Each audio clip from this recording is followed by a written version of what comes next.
Bonjour à tous, j'espère que vous allez bien. Dans cette vidéo, on va parler d'un syndrome particulier qui peut être responsable de problèmes de genoux, entre autres. Ce syndrome est bien connu dans le milieu de la course et du cyclisme, mais beaucoup moins du grand public. Il s'agit du syndrome de la bandelette iliotibiale. Avant de vous en dire plus, je vous invite à me rejoindre sur Instagram où je publie très régulièrement du contenu avec des exercices pratiques, des conseils santé. Pour me rejoindre, il suffit de me trouver sur Instagram en tapant Florian Massokine dans la barre de recherche, comme effectué sur l'écran présentement.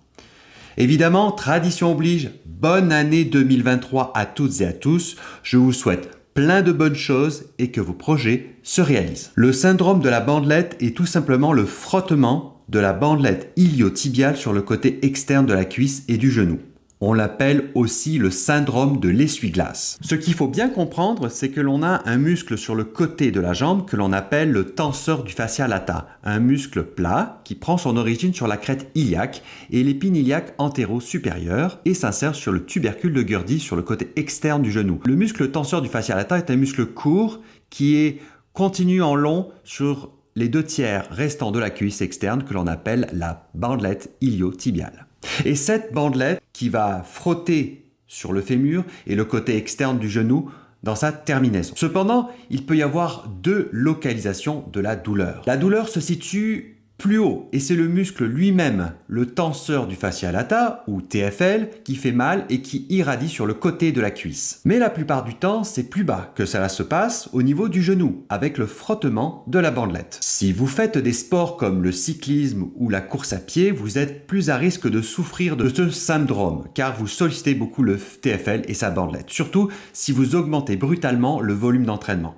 En effet, ces structures ne s'adaptent pas aussi rapidement aux nouvelles contraintes. En effet, sans vraiment s'en rendre compte, ces sports exigent de combiner les mouvements du TFL, soit la flexion et la rotation interne genou fléchi. De plus, il semblerait que la faiblesse de certains muscles de la hanche, comme le muscle grand et moyen fessier, serait compensée par une suractivité du TFL, d'où l'apparition du syndrome. Parmi les symptômes, on retrouve évidemment une sensation de brûlure au repos ou pendant l'activité. Avant de passer à la suite, petite parenthèse, si vous voulez progresser en anatomie et devenir un véritable boss, pour impressionner votre conjoint ou votre conjointe, téléchargez Anatomie Boss, le fichier Excel qui regroupe l'anatomie entière de l'appareil locomoteur en 5 onglets. Le lien se trouve en description en téléchargement direct. On va passer à la partie que tout le monde attend. On passe maintenant au traitement. En plus de la réduction de la charge d'entraînement, vous pouvez faire les exercices suivants. C'est parti pour une petite démonstration. Le premier exercice que je vous propose, c'est un exercice de relâchement musculaire à base de rouleau de massage. Vous prenez un rouleau de massage ou une balle de massage,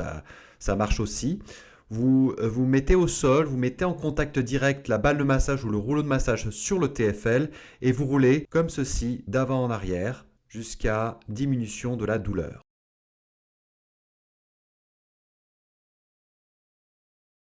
Deuxième exercice, étirement du TFL.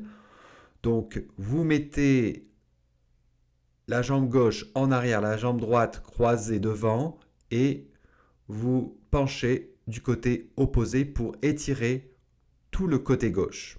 Alors, dans cet étirement, il n'y a pas que le TFL qui est étiré, il y a d'autres muscles, notamment au niveau du tronc, mais cela est secondaire. Donc, étirement du TFL, vous maintenez la position 30 secondes environ. Renforcement du grand fessier. Il ne faut pas oublier effectivement qu'en cas de syndrome de bandelette iliotibiale, il faut renforcer les fessiers, c'est très important. Je vous propose le Donkey Kick.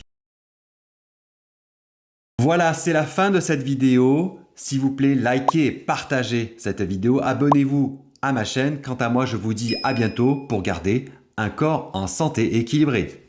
Ciao, ciao.